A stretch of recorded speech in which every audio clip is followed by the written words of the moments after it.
You should be good to go.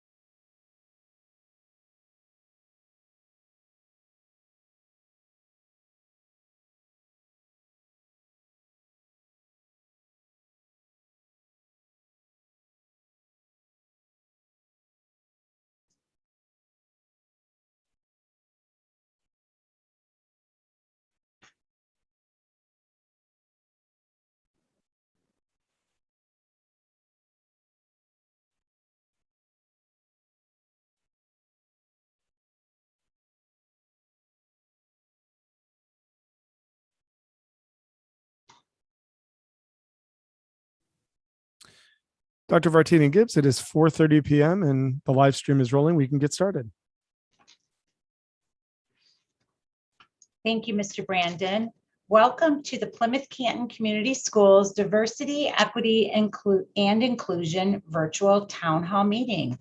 I am Dr. Vartanian Gibbs, and I'm the Assistant Superintendent for Human Resources. And at this time, my colleagues will take a moment to introduce themselves so you know who all of us. Dr. Vartanian Gibbs, it is 4:30 p.m. and the live stream is rolling. We can get started.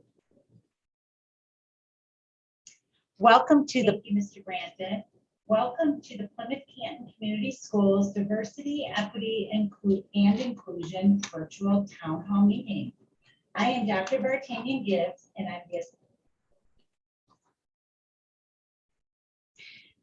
I'm going to begin at this time. So, welcome to Plymouth Canton Community Schools Diversity, Equity, and Inclusion Virtual Town Hall Meeting. I am Dr. Liz Vartanian Gibbs, Assistant Superintendent for Human Resources, and at this time, I would like my colleagues to take a moment to introduce themselves, starting with Dr. Lilly. Good afternoon, everyone. I am Dr. Denise Lilly, and I am the Diversity, Equity, and Inclusion Director for Plymouth Canton Community Schools. Thank you for being here. I'll go next. Hi, everybody. I am Dr. Deirdre Brady, the Director of Curriculum and Professional Development. And again, like to echo, I'm glad that everybody's watching and that we'll be able to share some information and answer some questions tonight. And I can go next. Good evening, everyone. My name is Rania Hamoud, and I am one of the 4 K-12 curriculum coordinators. I oversee social studies, world language, and school climate. So happy to be here this evening and to answer all of your questions. Good evening, everyone. Good evening, everyone. Nick Brandon, Executive Director of Communications and Marketing, and I'll be facilitating the Q&A portion of today's town hall. Good evening, Superintendent Monica Merritt. Welcome to this town hall this evening. So at this time, Dr. Denise Lilly and Dr. Deirdre Brady will share an overview of our work in the areas of diversity, equity, and inclusion. Okay, I'm going to get us started, Dr. Brady. Mr. Brandon, if you wouldn't mind going ahead and going to the next slide, thank you. So in partnership with Teaching and Learning Department, the HR department, and Curriculum and Instruction, Diversity, Equity, Inclusion, we have kind of 4 different groups that are working together this evening to share with you some of the things that we're doing. Before we begin, I'd like to talk a little bit about the work that we are doing as a district inside of diversity, equity, inclusion. One of the key components is to develop deep understanding.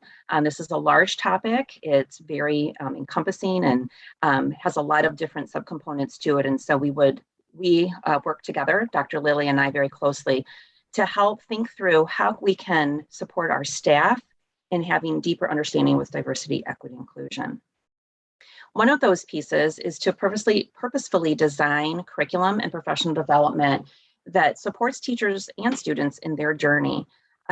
You're going to hear a little bit this evening about the specific components for curriculum that we have started, and then also the professional development opportunities for staff in order to grow themselves in this area. We also spend a lot of time supporting teachers in creating inclusive classroom cultures. part of the work that we do is, yes, building the curriculum, but also then the instructional practices that go with that. And in supporting the teachers, we meet one-on-one with teachers, we meet with small groups, we have instructional coaches, the curriculum coordinators, like Ms. Hamoud had said earlier, her position, Dr. Lilly, myself, we work very closely with teachers in order to help them create their classrooms where all students feel like they can have a place that they feel comfortable and welcomed in order for them to do as deep learning as possible.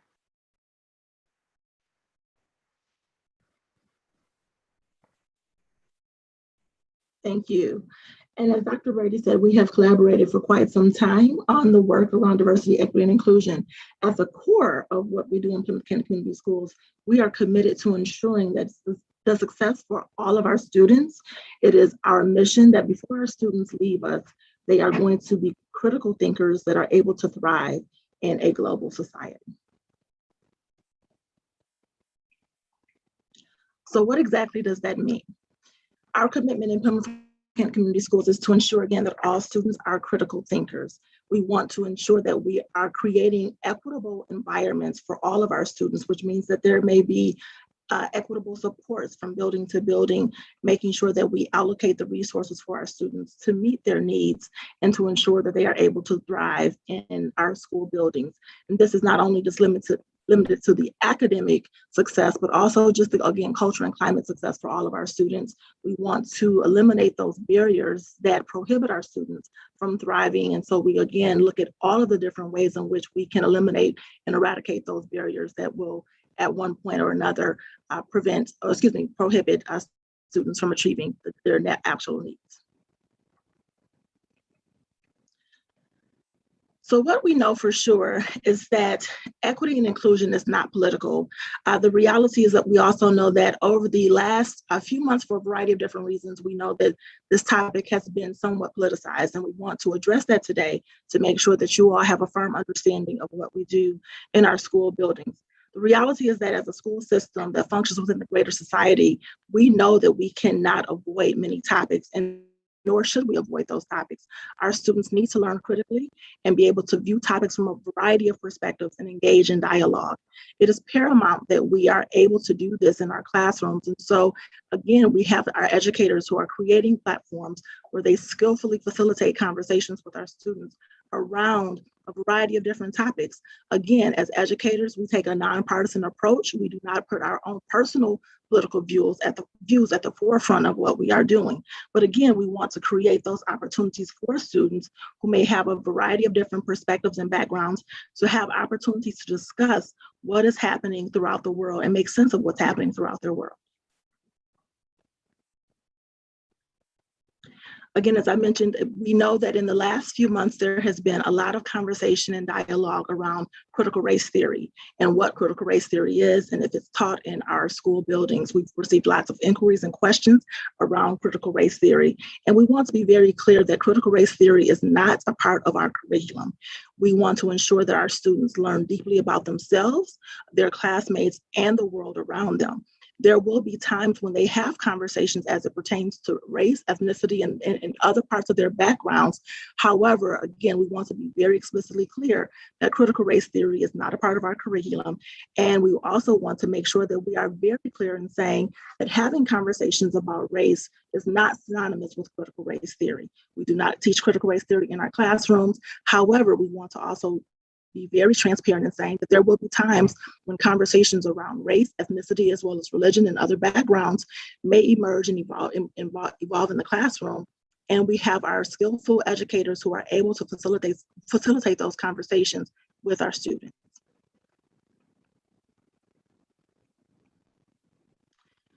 So one of the things, again, as we have tried to do our best to make sure that we are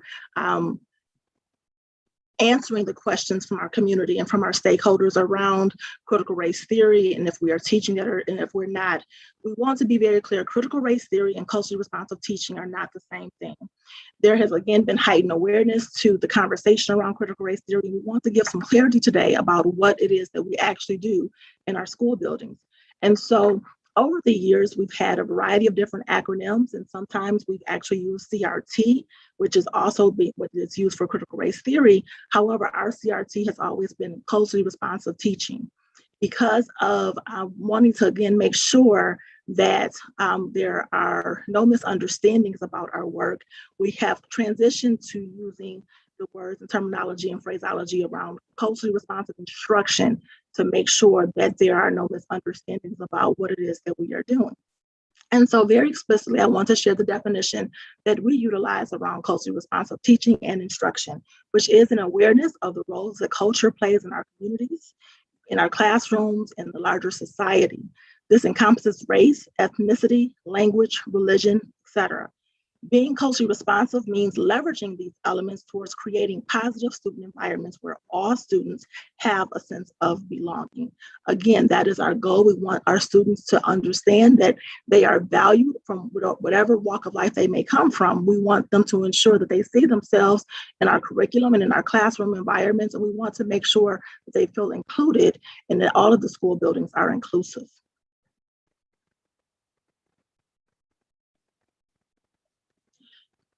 Again, when we talk about a conversation around the various parts of our curriculum and components that we may teach in our classroom, we want to also make sure that we are very clear that teaching about social justice and having conversations around issues around the topic of social justice is not a form of indoctrination.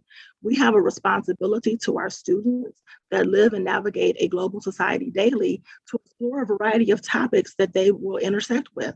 And so therefore, we don't shy away from conversations. We, again, are very skillful in making sure that we have opportunities for all perspectives to come to the conversation and have understanding of the various lives that each of us live. And so when we talk about social justice issues in the classroom or any other conversation where there may be a variety of perspectives and opinions, we want to make sure that we are very clear in saying that we are not indoctrinating our students, but ensuring that there is not a monolithic perspective taught in the classroom, and also making sure that because as we know as educators, there is danger around a single story. And none of us have a quote unquote single story, so to speak. And so we want to make sure that we have a variety of perspectives lifted in our conversations in our classrooms to make sure that all of our students are seen and heard in our classrooms.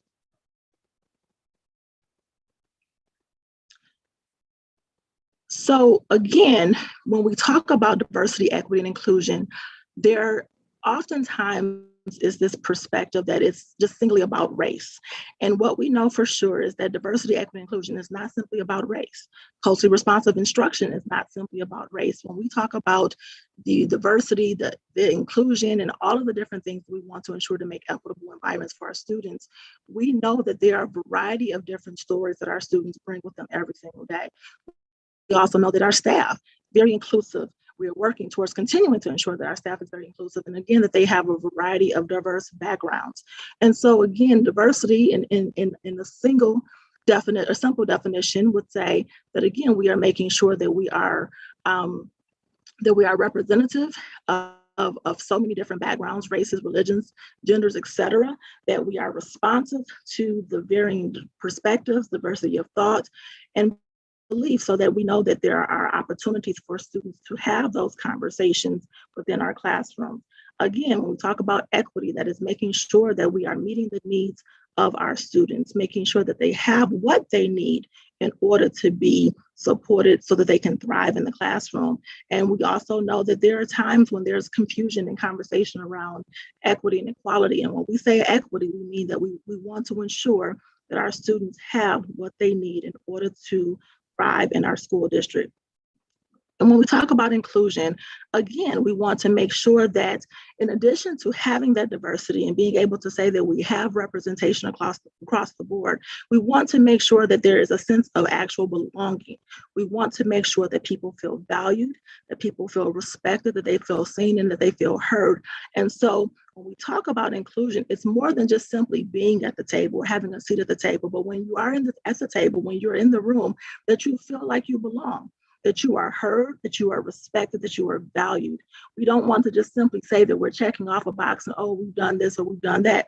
But how do we make sure that every single person feels included and truly feels valued in every walk and every aspect of our district.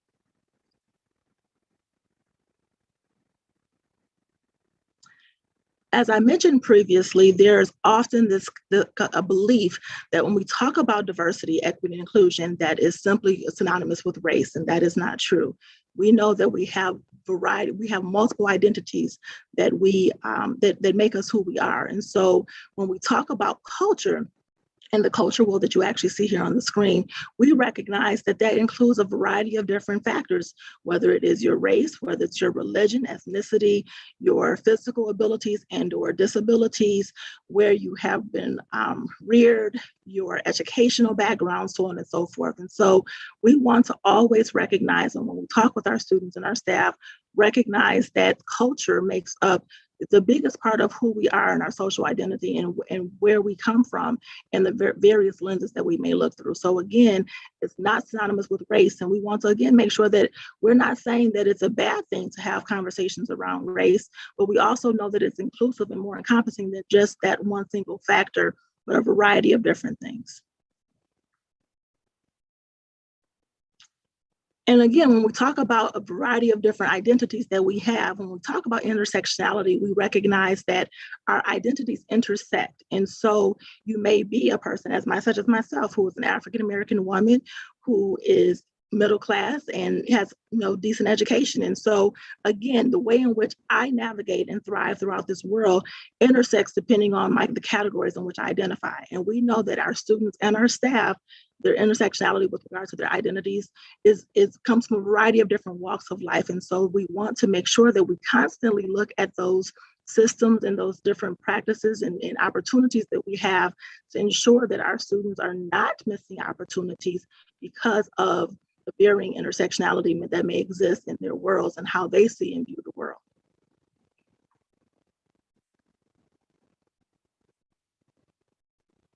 And then when we talk about our why, again, we're very fortunate in our school district to have a Board of Education and a central office administration that allows us the opportunity to continue to grow professionally and to strengthen our tools and our knowledge around what we need to do in order to make sure that our students and our staff thrive and are the best that they can absolutely be.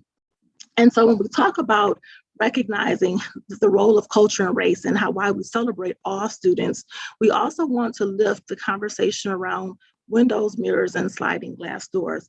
Dr. Rudine Sims Bishop from Ohio State University coined this term some decades ago with regards to windows, mirrors, and sliding glass doors. And so when we talk about the curriculum and all of the different things that we do around culture and climate in our school district, we want to have windows. We want to have opportunities for us to look throughout and look out to see other worlds and look to see out what the other lived experiences are for individuals that we are with every day. Well, how do they see the world? How do they navigate the world? And so by looking through the window, you're able to look out and make understanding and try to better understand what your peers are navigating, what your colleagues may be navigating. When we talk about mirrors, it's an opportunity to reflect. When we think about how we ourselves navigate the world, how do we navigate daily? What are those things that we must endure? What are those things that we must change and sometimes adapt and adjust in order to be successful in the world? And so again, it's always imperative that we reflect on our own lived experiences. And then those sliding glass doors, again, give us an opportunity to walk out from what we know and experience life and do our very best to experience life through the lens of someone else and the eyes of someone else. And so that is the work that we simply try to do every single day. We are committed to this work. We want to make sure that our students are able to reflect not only on their lives, but learn about the lives of others. We want to make sure that our staff does this as well. And so as Dr. Brady will share in the next slides to come, we do a variety of different things to make sure that we continue to allow those platforms and opportunities for our students to learn about each other, to learn and navigate the worlds of other individuals, and making sure that we have professional knowledge and training for our staff so that they are able to facilitate those conversations and give culturally responsive instruction to meet the needs of all of our students. And with that, I will transition to Dr. Brady. Thank you. Thank you, Dr. Lilly. So I just want to, before you go to the next slide, Nick, hang on one second. I want to echo that point that Dr. Lilly made about the mirrors windows and the doors. So that's for our students. That's our work as the adults in their lives, but it's also the work that we need to do for our staff. This is complex work. It's personal work. It's not something you read about and you're like, check, I've done that and I'm all set, here we go. This is ongoing, deep work, and everybody's journey looks a little bit different. To kind of give you an example for adults on those mirrors and windows, that intersectionality that Dr. Lilly talked about, Dr. Lilly and I have some pieces that overlap there, and we have some things that are different from one another. But the richness that she brings to the work that the curriculum instruction team is doing, and I hope the richness that I bring to her work as the Director of Diversity, Equity, and Inclusion is a beautiful, positive thing. And that's what we want for our students, and it's what we want for our staff on their journey as they continue to move forward in this work. And so as I go through the things that we are doing as a district to help support our students and our staff, via our staff, I want you to keep in mind how are we doing those things, because that is the work. That's the foundation of what we're doing. It's our why. So in order, like I said, to move on this journey, we have to make sure that staff have the support and the readiness for where they're going. Everybody comes to this work in different spaces and different places. We have very seasoned teachers who have done this work for a long time. We have newer teachers that this might be a new conversation for them, and we need to support everybody where they are and help them move forward. So there have been professional development opportunities in past years, not just last year or the year before or this year. We've done what's called SIOP training, which is Sheltered Instruction Observation Protocol Model. It's very specific instructional practices that can be used that definitely benefit students who are English learners, but they're best practices. They support all students. And so we have many teachers who are trained in this, and we continue to make sure that we train additional staff. We have new staff who come in all the time, and we want to make sure that they understand those practices. Additionally, we have cultural responsive practice training that occurs that different groups of teachers have gone through that training, and that is a continuation. Again, we have new staff. We want to make sure that everybody has access to that. Another training I'd like to highlight is something that started last year, and it will be continuing this year as well, which is about interrupting implicit bias and cultivating genius. This was about almost exactly a year ago right now. We were able to have Dr. Goldie Mohammed, who is a researcher and author, meet with our entire teaching staff and administrative staff in regards to how to cultivate genius and inside of all students, not certain students or students who learn quicker or know the topic already when they come in. That's not what we're talking about. All students have genius. Every single person has genius. And how do we cultivate that for everyone? So that was part of the training we did last year. Also, how do we interrupt implicit bias? So those implicit bias are things that our brain does. We sometimes are not even conscious that things are happening. And how do we interrupt that so that we make sure we're not putting out our implicit bias into our classroom? So that was work that all staff did. There's also additional professional development opportunities that staff have been able to participate in over the last year and continuing into this year that focuses on expanding their knowledge and their readiness in order to support students within their classroom. And you can see I've highlighted a few there on the slide, but there's many more. So you see, let's talk critical conversations with students, how to teach hard history, disrupting the canon. The canon are the seminal texts that are sometimes used and are oftentimes written long ago and may not be as applicable to some of our students today. They would like to see a bit more modern text. And so we're talking about how do we make sure we do that inside of our classrooms.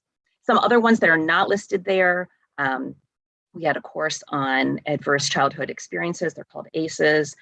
Student mental health, using mindfulness in the classroom with students. There's many. I'm giving you just a sample of them. Our commitment to supporting staff and where they're at to be able to support students is very deep, and we continue to add new courses that would help teachers on that journey.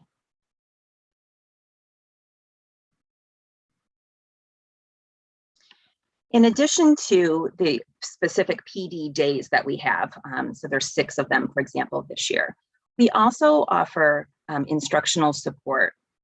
that's outside of the regular, what you would consider traditional professional development day.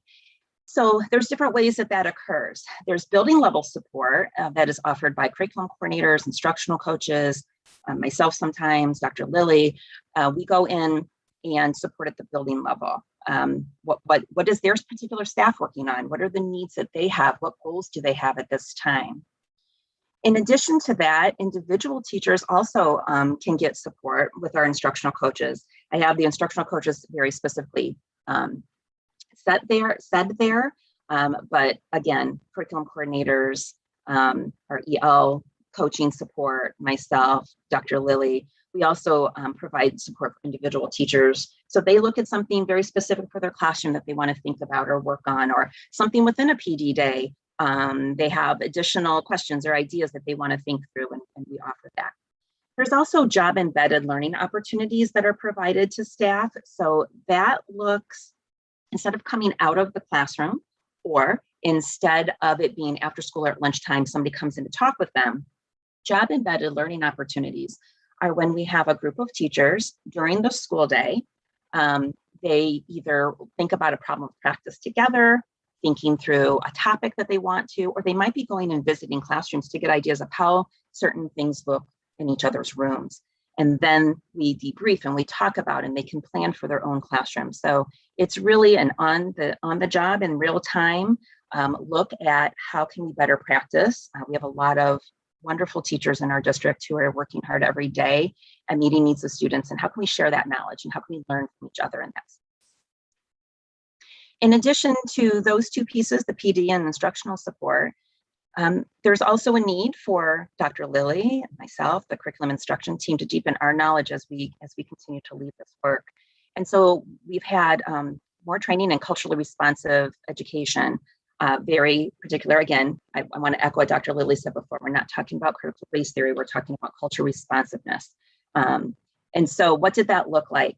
That work was very deep. It took, I would say, probably about 40 hours of professional learning that was done by the instructional coaches, Dr. Lilly and myself.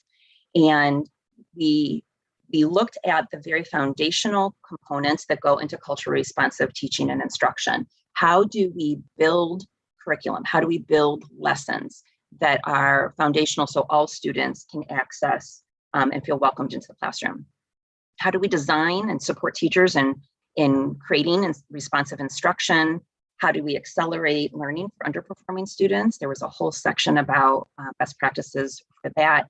And then also, how do we build communities of practice? So it's not just one classroom, it's not just one space, that we have this community across the district, and that it is an ongoing, pervasive expectation in the district.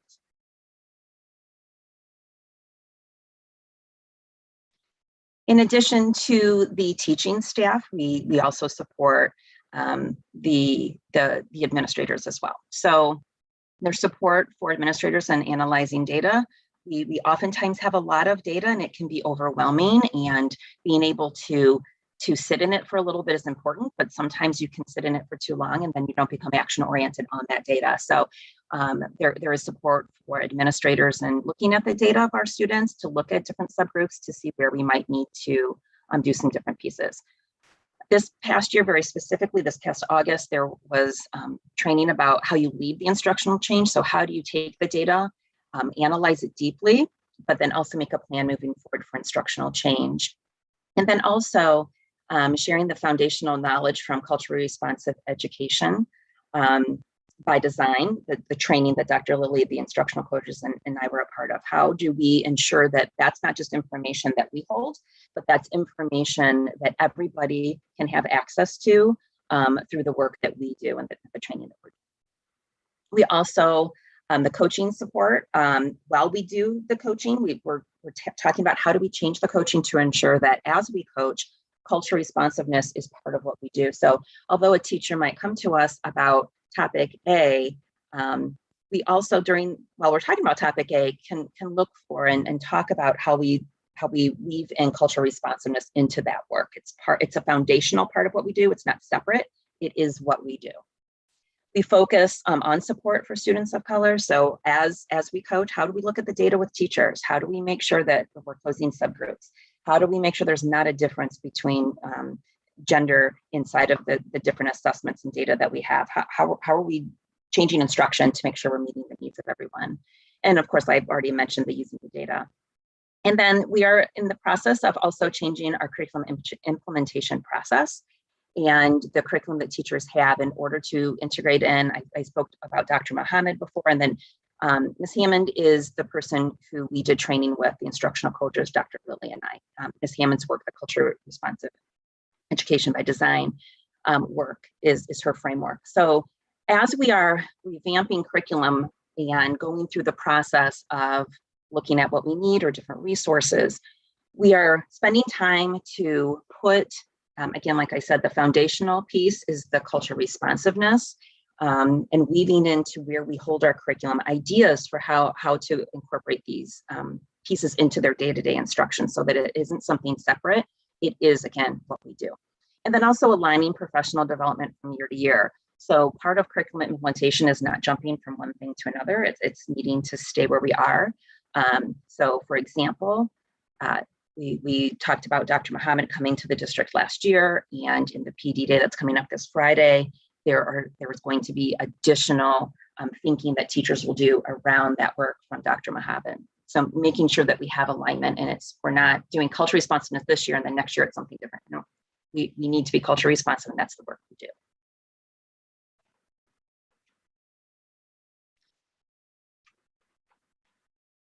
See, Dr. Lilly, do you want to talk about the Hanover Research?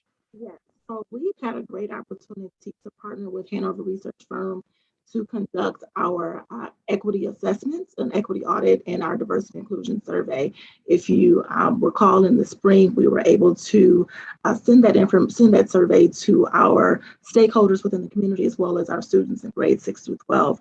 And we've received a lot of information and feedback from this survey, as well as from the overall equity audit that Hanover conducted. And so actually, in the next couple of weeks, we will begin our work with Hanover. They will be coming to support our equity workshops and having conversations around the findings of those surveys and findings of the audit to make sure that we are strategically and intentionally implementing the supports that are needed. Our students were able to share lots of information around their perspectives as it pertains to their experiences in school.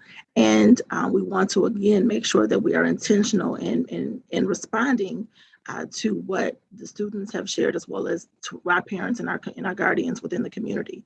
As far as Dr. Brady shared with regard to professional learning, our staff were able to share some of their perspectives as well around their needs, the needs that they continue to have, and how they would like us to respond and move forward with some of our professional training. And so we're excited to continue our work with Hanover. It has been a great experience with receiving this information and, again, being able to move forward proactively in the work. When we think about that accountability piece, again, we want to be clear that we just don't do this work just to simply do it. There are outcomes that we expect. And so there must be accountability around the work. And so we are continuing to strengthen those accountability measures to make sure that the practices, the strategies that we put in place are being done and evaluated to see if those are the things that we need to do, if there are things that we need to stop doing. And so we've implemented a variety of tools even this year to support our teachers and our building administrators in the areas of accountability, because again, we want to make sure that the work that we are doing is productive. We want to make sure that our students, as we talked about earlier, feel valued and heard. And again, it is our responsibility to put those things in place to continue to strengthen and grow the Plymouth Canton Community Schools District in a positive direction. And so those are things that we will continue to work on.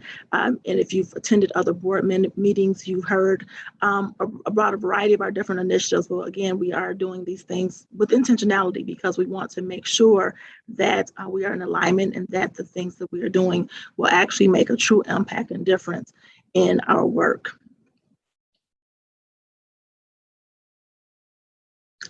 And so when we talk about the next steps in this particular school year, and even looking strategically as we do some planning in the years to come, we've had a great opportunity. Ms. Hammoud and has been able to spearhead an initiative with some of our students in ensuring, again, that student voice and student agency is at the forefront of our work. And so there's a club that is now at the high school called Youth and Race Dialogues, and they had an opportunity this summer to partner with Dr. Barry Checkaway with the University of Michigan around this work and have opportunities to engage with students from other school districts around the very topics of race dialogues and how students are navigating the world, how students are having, what questions they may have, how do they support each other, and what changes they want to see. And it's been very enlightening to hear the responses from our students. And we're looking forward to continuing that work with our youth and race dialogue, as well as other clubs at the high school level, as well as our middle school level, and even in our elementary buildings around, again, creating opportunities for student agency and student voice so that our students feel that they matter and that their voices and their perspectives matter.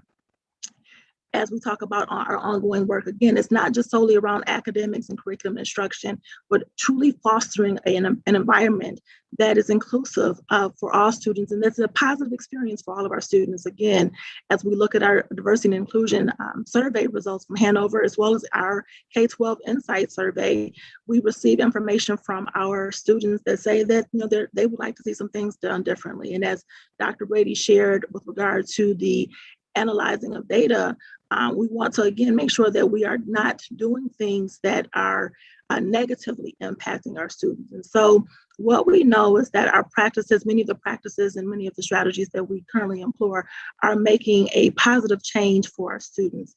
Some of the things that we are doing with regards to culture and climate in our district include restorative practices. We've had an opportunity to train all of our elementary teachers, excluding those who may be newly hired this year, in the work of in the work of restorative practices. And again, an opportunity to repair the harm that has been done in a manner that is, again, proactive and not always reactive. And when we think about restorative practices, again, it's not just simply when something has taken place, but having opportunities to build community within your classroom and using the strategies that were taught in the trainings to build that community and foster those positive relationships for our students. As Dr. Brady mentioned earlier, we continue to have PSYOP training for our staff, making sure, again, that we are meeting the needs of all of our learners and having intentionality around those instructional practices that we are utilizing. Like and again, with regards to PSYOP training, one of the things that we continue to talk about when we say culture responsive instruction is truly meeting the needs of our students, facilitating our work and our discussions to support them entirely. And that is not, again, just something as far as, a lot of times people will say, oh, well, we want to make sure that we have books that are inclusive and things of that nature. Yes, that's one of the components with regards to culture responsive instruction, but there's so much more. And so we want to be able to identify those strategies for our teachers that we know make the biggest difference for our students, allowing students an opportunity to, again, bring their experiences to the classroom and make sense of the information that they are learning and how it correlates and parallels to their lived experiences outside of the classroom. And so those are, again, some of those culture responsive practices that we will continue to utilize in our classrooms and strengthen. When we talk about trauma impact on the classroom environment, we know that currently we are still navigating a pandemic, and it has been very hard on every person. I don't know one person that it has not touched in some way, shape, or form.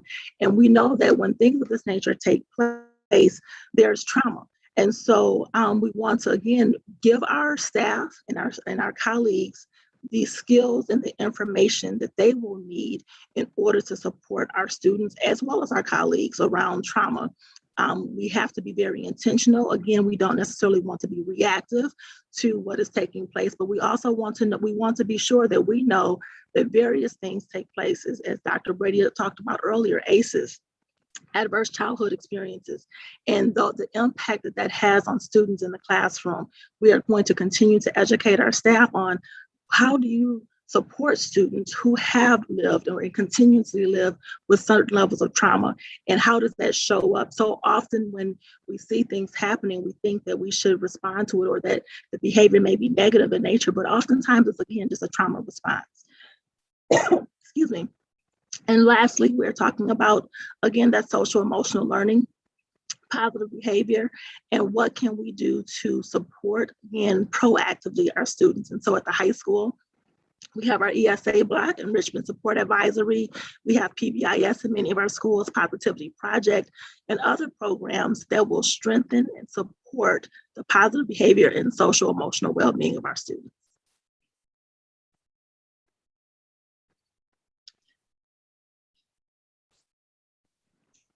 So thank you, Dr. Lilly and Dr. Brady, for that presentation and all the wonderful information you have shared with everybody on diversity, equity, inclusion. If anyone has any additional questions, we have shared with you Dr. Denise Lilly's email address as well as Dr. Deirdre Brady's.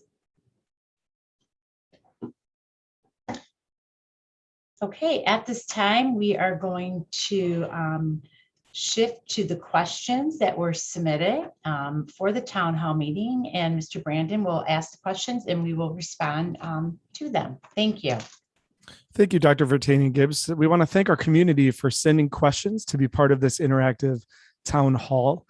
Last week, from Wednesday through Sunday, we had a question form that was open on the P-CCS website. We promoted this through our LPT3 podcast, our social media outlets, the district website, and all of our newsletters from our buildings and programs. So we want to thank everybody for taking the time to send in questions. Our first question is the following. How is P-CCS creating an affirming and inclusive environment for the LGBTQ plus community of all ages? How are we reducing stigma and including a diversity of family structures in our teaching? What actions does P-CCS take when any ism is being perpetuated? I can take that, Nick. Thank you. And so again, when we are looking at how do we support all of our students within our school district and ensuring that the isms that we know take place are eradicated, we want to make sure that we are educating ourselves. And so that's one of the first things that we do to make sure that we are supporting our students and our families in the greater community is having the information. And so we've been very fortunate to have opportunities to partner with a variety of different organizations to strengthen our skill base and our knowledge. And so all of our building administrators had the opportunity to be trained by Dr. Cindy Cook at Wayne Risa, again, around that very thing of how do we ensure a welcoming and affirming environment for our students in the LGBTQ community, and to all those individuals that love all of our students, and what can we do to make sure that we have environments where all of our students feel safe and that they are able to be themselves. And so we work diligently to make sure that we're educating our staff and giving them the tools, giving them the supports and resources to support families who may not necessarily know how to navigate a variety of different things. And so again, making sure that knowledge again is at the forefront. We've also been able to receive training from the Michigan Department of Education around, again, the affirming and inclusive environments for LGBT communities and families. And again, wanting to make sure that we are proactive and not reactive in our responses. We want to make sure that our students have safe places. I had an opportunity to meet with students from a few of our different clubs and organizations at the high school. And one of the things that I know that actually, just resonated with me was the fact that there are so many students who at times believe that school is the safest place for them to be as well. And so again, we have to put that at the forefront of what we know and what we do. We want to make sure that our students have the supports. There are times when they may not necessarily be comfortable at home for a variety of different reasons. So being able to equip our administrators, again, with just that knowledge base, that there are students who sometimes don't know what to do and don't know who to go to. And so giving them the information that they need. We've also been very fortunate in our school district. And as I mentioned earlier, we have a very supportive Board of Education that actually ratified policy to support our transgender and gender nonconforming students. If you are aware of our website, you can find the policy. It is 5517.03, and that gives very clear guidance and process and procedures around how we support our students and what expectations we have as a district to support our students. We've had an opportunity again each year to make sure that we are having this information given to our administrators so that they are then in turn giving it to the classroom teachers around a variety of different things that sometimes we may not necessarily think about as it pertains to the various biases that our students have to navigate in the classroom. And again, as someone mentioned in the question, the various isms that they have to navigate. And so again, we want to make sure that we are being very proactive in our response and continuously educating ourselves, continuously making sure that we have the safe places and inclusive environments for our students. And then again, creating those opportunities for our students to share when they feel as though they've been harmed and there may be things that are counterproductive to their safety and their success in our school buildings. Again, ultimately, in our policy will state, we want to foster an environment that, again, is completely safe for all of our students. We want to follow local and state guidelines around compliance, again, making sure that we are respectful of our students' wishes, making sure that we're respectful of our staff wishes. And so those are conversations at times that people may not have necessarily experienced in the past, but again, we are a very progressive and inclusive environment, and we're going to do what all the things that we need to do in order to meet the needs of our students. And as it pertains to those isms, what I will say is that the reality of it is that oftentimes isms exist just simply out of a lack of knowledge and a lack of awareness and a lack of understanding. And so we do our very best to be very clear in understanding that we know isms exist. We don't want to live in denial and act like those things don't exist. And so I think, again, just being able to be transparent and acknowledge the fact that we know that in a global society, things happen, and that in schools, we know because we're microcosms of society, things will happen. And so being able to have those conversations with our staff to make sure that they are supporting the needs of our students as it pertains to what we do when we know the isms take place. If you look at our code of conduct, you will see that we have a variety of different strategies and procedures that we utilize to make sure that we are eradicating any hurt or harm that may come to our students. And so that may range from restorative circles with our students. It may be a parent meeting where we're educating the families on what has taken place. It may be a restorative circle with a colleague that may have been harmed by another colleague or a student who is concerned about what has transpired in the classroom. And so, again, we have a variety of different ways that we are addressing the various things that we know exist within our society.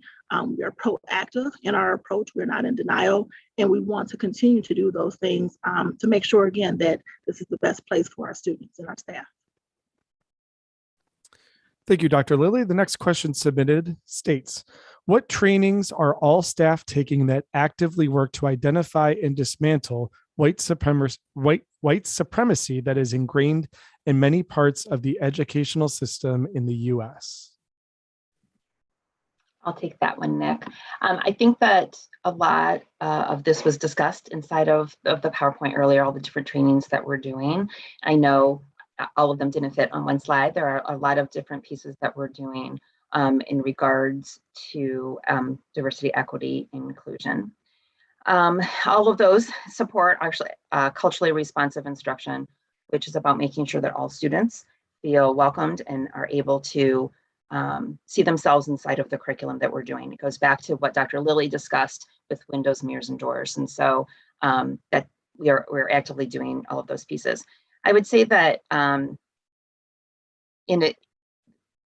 want to bring up what I had talked about earlier in the trainings all staff are doing. So I shared some things that all of our teachers and administrators need to take. Those are designated PD days where we are saying here is content that we need you to have. But I want to reiterate the power that comes from teachers choosing things that they need to also work on. So I understand the question was about what exactly are all staff taking, which I shared those items earlier, but I want to talk about that it's a journey that everybody's in a little bit of a different place on that journey, and there's importance to staff having choice to meet the needs that where they are at this time to continue to move forward. So we have some things, yes, that we're doing for all staff. So I'm going back to our SIAP training, culture responsiveness, some of those other pieces during PD days where we talked about cultivating genius, etc. But then there's also the individual courses that teachers can choose to take that are for where they are in their readiness. In addition to that, as when we are rolling out new social studies, some of there's training when we roll out new social studies curriculum, which is happening last year as well as this year, and there's also instructional practice changes that need to occur inside of social studies, and we are working on those as well. That would fit under this category too. Thank you, Dr. Brady. The next question is, what is the demographic breakdown of the leadership in the schools and at the district level, and how are we working to diversify it? What are the P-CCS hiring policies in place to ensure equitable process and diverse outcomes? I'll be happy to answer that question. There are a total of 85 administrators in our school district. This would include building level principals, assistant principals, as well as central office administrators. 21% of our administrators identify as Black, 78% of our administrators identify as white, and 1% of our administrators identify as white Black. The Human Resources Department has developed hiring practices and guidelines which are implemented in our school district. Our positions are posted on a variety of websites and shared with professional organizations, community colleges, and universities. We also post on Indeed and recruit at job fairs. Our interview committees consist of a team of stakeholders, which can include administrators, teachers, support staff, students, and parents. We review the application packet of all candidates who apply for positions in our school district. Interviewing questions on culturally responsive instruction and working with a diverse student population are part of the interview process.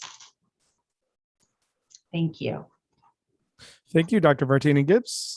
The next question, what does the district, each school, and each class do, or what is required of them to do for various cultural heritage history months, like Hispanic Heritage Month, Black History Month, etc.? How are you ensuring that Columbus Day is not celebrated? And in fact, for older students, the true history is taught and the holiday is condemned? I'll be happy to answer that question. So although there are months that are designated for various national heritage celebrations, P-CCS actually uses a more inclusive approach. This consists of learning about different cultures as part of the social studies curriculum. So the K-12 social studies state standards were adopted by the Michigan Department of Education in 2019. And therefore, P-CCS has updated the district curriculum to align with these changes. And we did this by including multiple narratives and making sure that our students have frequent opportunities to learn about diverse cultures throughout the school year and not just during a specific month. As far as Columbus Day, we are definitely teaching our students about the history of our nation by educating them about the oppression, the struggles, the challenges that different groups of people experience during the formation of our country. We recognize that it's important for our students to be educated using multiple perspectives as opposed to just simply sharing a single story. P-CCS also believes in the importance of allowing our students to see themselves in the curriculum, and for this reason, we've incorporated diverse resources that support the district curriculum and also help our students make better connections to their learning. This includes the adoption of new social studies textbooks that promote learning about different cultures, as well as implementing a variety of novels in the English language arts curriculum. This also includes characters and content that our diverse student population can relate to. Thank you, Mr. Brandon. Thank you, Ms. Hammoud. How is P-CCS being mindful of non-Christian religious holidays and how they are celebrated? For students who are fasting, do you have a special area for them? Are they able to do other things during PE? Do you have prayer or meditation rooms? Thank you, and I will take that. So again, we want to be clear, we do not celebrate religious holidays in our school district. However, we are also very intentional in being mindful of the religious holidays that our staff and students may celebrate and observe. and their families. And so when we talk about just again, make an awareness and knowledge. We make sure that our staff are aware of the various holidays that may exist in our country. And so we want to, again, give them tools and resources. And so all of our building administrators have been given a religious holiday calendar that they are asked to share with their staff that have many of the holidays and observances on them. So again, that there's an awareness to what our families may be recognizing and observing. And so when we think about just our practices in our school buildings and our classrooms, we are always mindful. We have policy around this matter as well, policy 5200, that talks very explicitly around making sure that when students and staff are observing various holidays, that they are given the supports that they are needed. We encourage our staff not to have tests and assessments of that nature on days when we know that students may not be in school.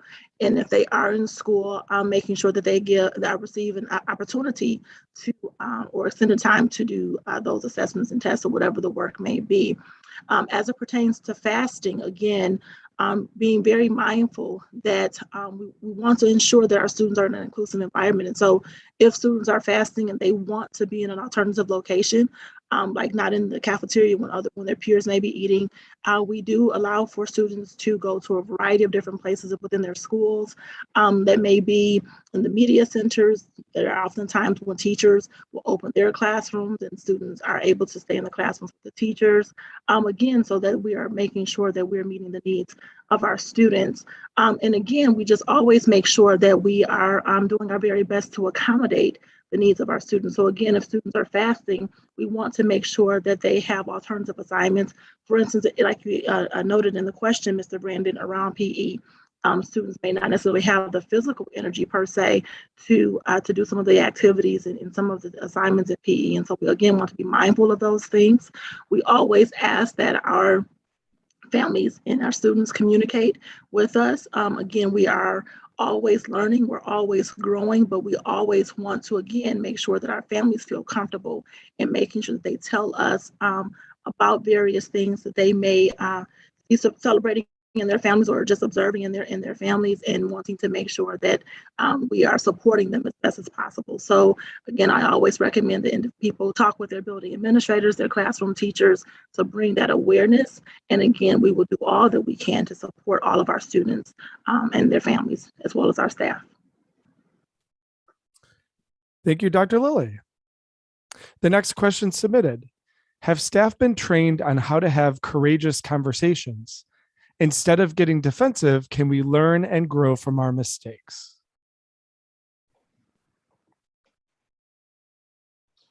I'll address that one.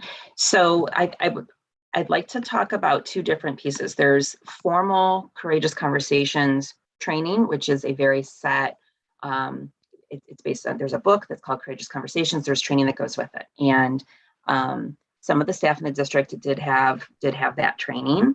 But then I would say there's additional training that also goes underneath the same vein of the courageous conversations. So I pointed some of those out inside of the presentation.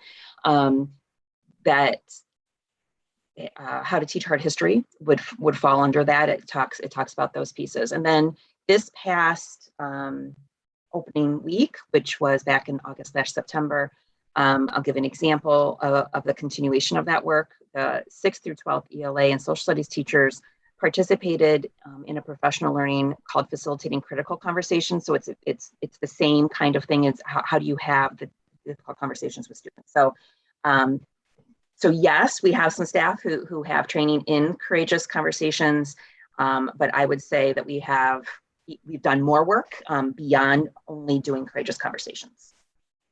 And I will just expand on that a bit. As Dr. Brady shared, we had an opportunity a few years ago to partner with Pacific Educational Group, and that is the work of Glenn Singleton, who actually is the author of the book Courageous Conversations About Race. And we were in a partnership with PEG for about, I want to say, 3 to 4 years. And from that, we learned a lot as it pertains to how to have those conversations that we know that may very well be uncomfortable at times. since that time, and again, that was a few years ago, but we've been able to still adopt the norms around the courageous conversations about race work. And so, again, you will see in many of our trainings, we have the norms of staying engaged. There's so often a time when, particularly when things are difficult, that you may get distracted. You know, you start playing on your phone or maybe doing something else. And again, that's almost a normal response when there's a lack of comfort, right? And so we are very intentional around making sure that we are mindful of staying engaged, because again, we just know that's just human nature. With regard to experiencing discomfort, as Dr. Brady said, these are very difficult conversations to have. You may be talking about things that at one point in time we never talked about. You know, there are lots of conversations that we have very transparent now that we in 10, 15, 20 years ago, we may not have talked about. And so it may be very uncomfortable. And so we want to always recognize and center the fact that we know that these conversations may be uncomfortable and that you may experience some discomfort.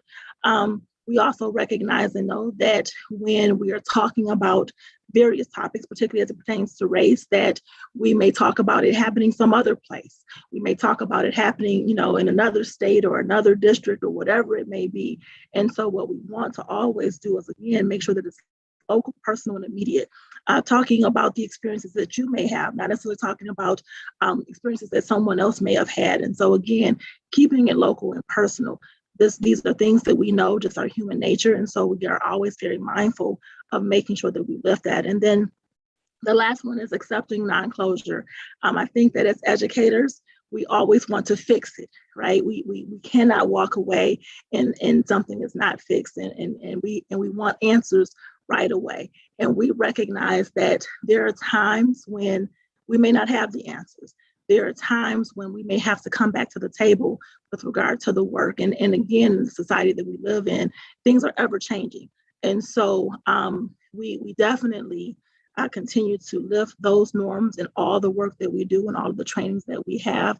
It is the grounding of these conversations, because as the person who wrote the question says, there are times when it's just hard conversations. And we also recognize that there are times when we make mistakes, and being able to acknowledge those mistakes. Again, as educators, we tend to want to be perfect people, but we recognize that we are all perfectly imperfect. And so being able to recognize those mistakes and learn from those things so that we don't do them again.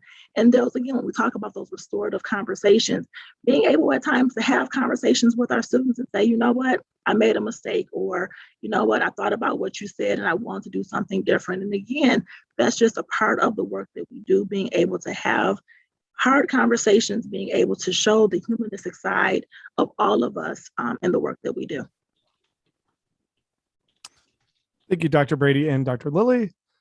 Next question. How are students grouped in P-CCS? Some of the examples given were gifted programs, language tracks, special education, etc.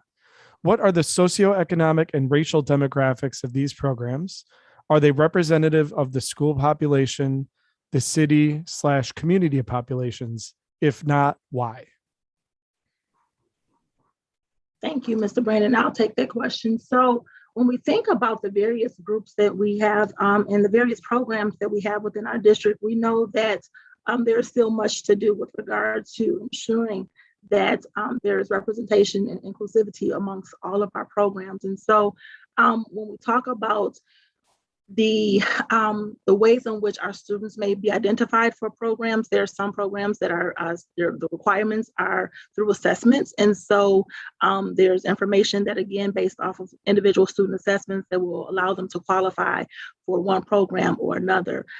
With regard to some of the testing, again, there are state and federal mandates that we are not able to waiver from, and so we have to be mindful of that. In those instances where we have found, as we have analyzed our data, that there may be overrepresentation of groups or underrepresentation of groups, we look at, okay, within our systems, what may be there that's prohibiting our students from opportunity and access. And so, again, having those hard conversations around what's preventing and prohibiting our students from being a part of programs.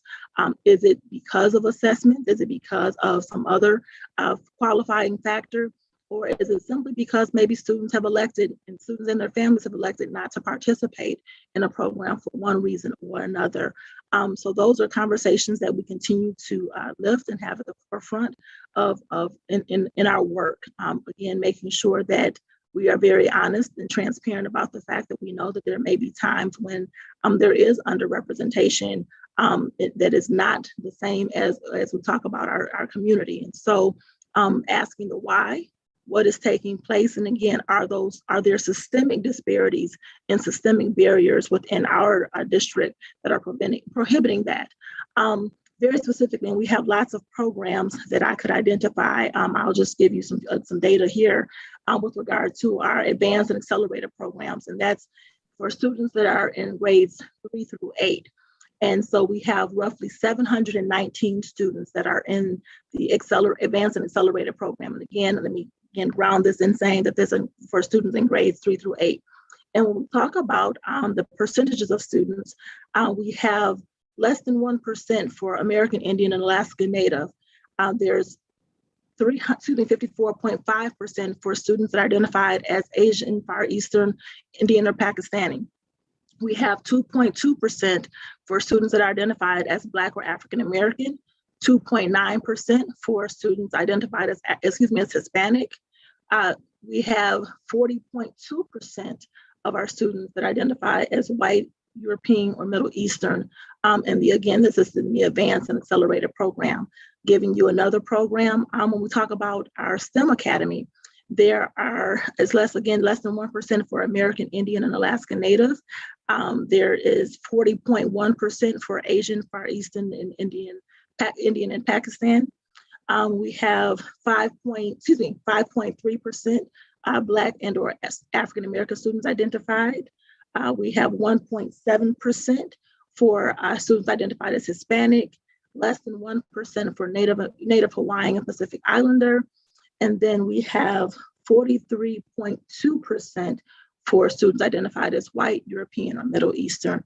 Again, I don't want to necessarily bore you all with statistics today, but again, I want to just acknowledge the fact that we recognize that we have work to do, and we continue to do that work. We continue to analyze our data.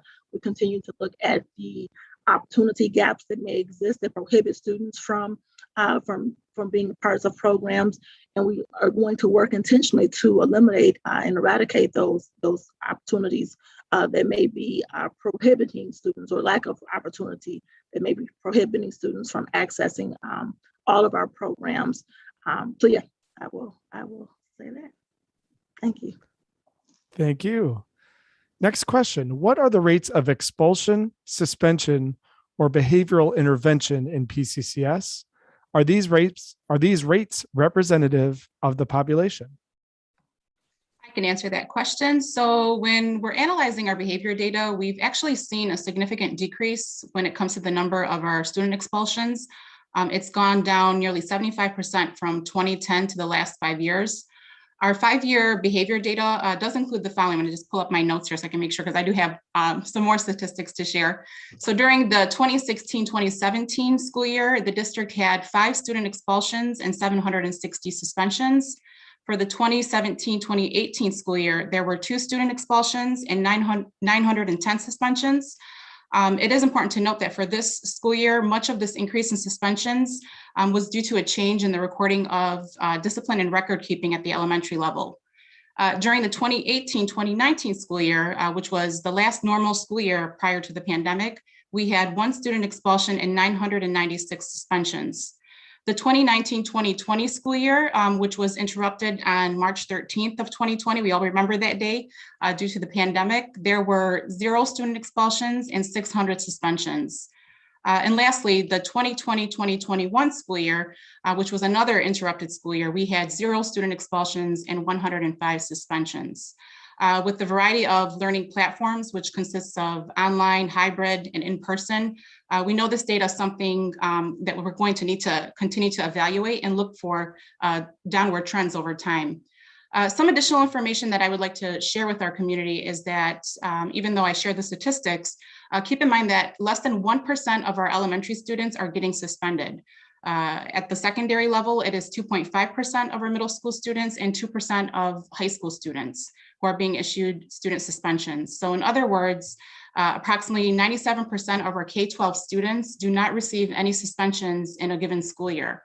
When it comes to the percentage of referrals that are resulting in suspensions, this percentage is not disproportionate by race. However, when we look at the number of referrals for our African-American subgroup, it is definitely disproportionate in comparison to the district's total African-American student population.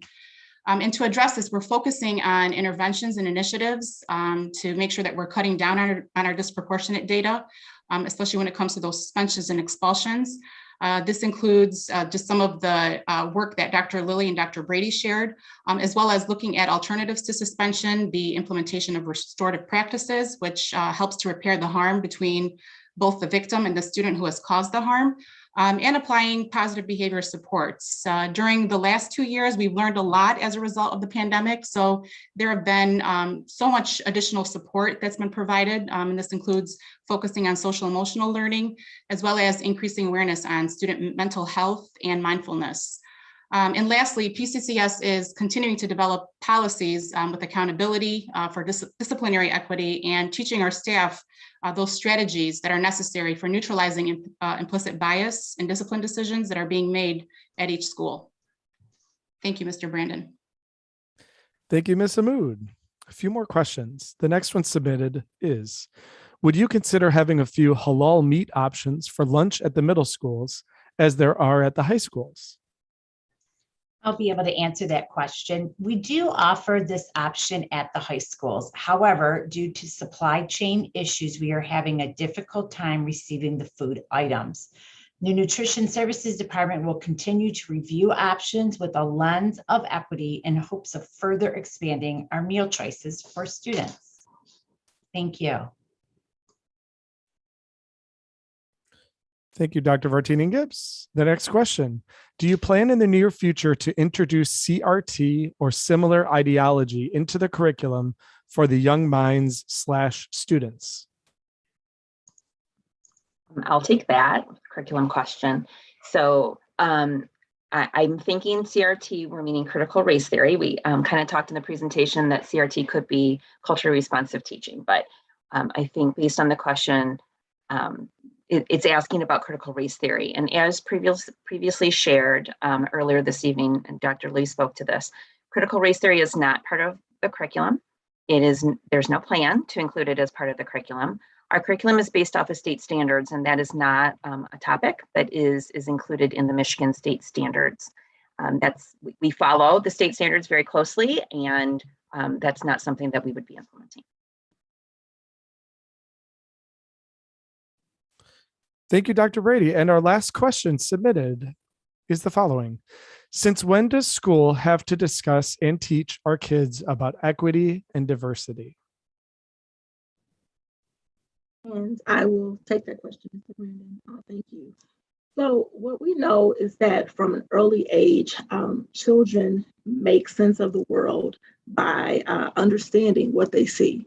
They make sense of the world by relationships, and they ask questions. They want to know about their friends. They want to know about differences, why something may be one way, why something is not another way. And so, what we know for sure is the best way in order to support students developmentally is to answer those questions and to respond to students and help them make sense of their surroundings. And so and it's interesting because when students are at a very young age, we don't seem to be as concerned, and we want them to be curious. We want them to be inquisitive and ask varying questions. And we don't want, and so what I will say is that I don't believe that we want that to stop as they matriculate and grow older. As students are navigating the world, as they're becoming adolescents and young adults, they still have questions. They're still trying to make sense of the world around them. They're still seeking understanding.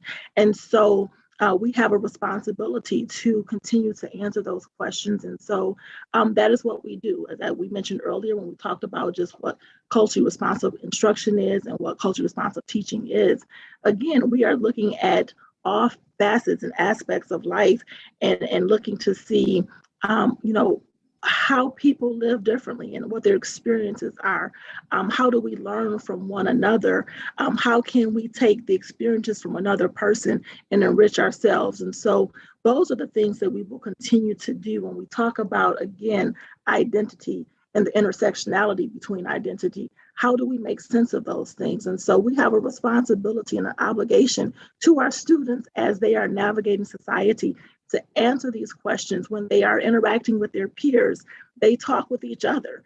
When you look at students as they are, whether it's on the playground in elementary school, in the cafeteria in elementary school, or in middle school and high school, they're interacting with one another and they're asking each other those questions. And so as the adults who are continuing to work with them and to help them grow and to continue to learn, we want to be equipped to make sure that we are able to answer those questions. We want to encourage students to learn about one another. Our goal when students leave Plymouth Canton Community Schools is for them to thrive in a global society. Again, we recognize that we do not have a single story in the world in which we are living. We don't have a monolithic, or we should not have a monolithic perspective of the world that we're navigating. And so therefore, we must equip our students with the tools and the resources that they will need in order to be successful students that thrive in a global society. And that will encompass having conversations with regard to diversity. Again, diversity of perspective, backgrounds, thought. Again, conversations around equity, meeting the needs of our students. As we have talked this evening about various things that have happened, particularly as it pertains to this pandemic, we know that every student, every person has interfaced with this pandemic in one way or another. And so how do we meet the needs of our students? And so when we talk about equity, whether it is through the lens of race, whether it's through the lens of trauma, whatever lens it may be seen through, we want to make sure that we're giving our students the supports that they need. And again, when we talk about inclusion, we want to make sure that we have inclusive environments. We want to do more than just say that people are here. We want to make sure that people feel welcome, that their voices are heard. We have to be very intentional in this. Again, this is not something that just happens. We have to be intentional. We have to work with intentionality. And so those are our commitments to our students. That's the commitment that our Board of Education has made, our central office administration, and our staff. And we will continue to implore those things to make sure, as I said earlier, that our students thrive in a global society. Thank you, Dr. Lilly. And that will wrap up the Q&A portion of our town hall. I want to take the opportunity to thank our fantastic panelists tonight for providing so much information and feedback for our community as you joined us here this evening for our town hall on diversity, equity, and inclusion. This will remain as an archive video on our YouTube channel, so you can watch it anytime. We want to thank all of you so much for your support of this town hall, and thank you so much for your continued support of Plymouth Canton Community Schools, where all students learn, prepare, and thrive. Have a safe and healthy rest of the evening and rest of the week. Thanks a bunch.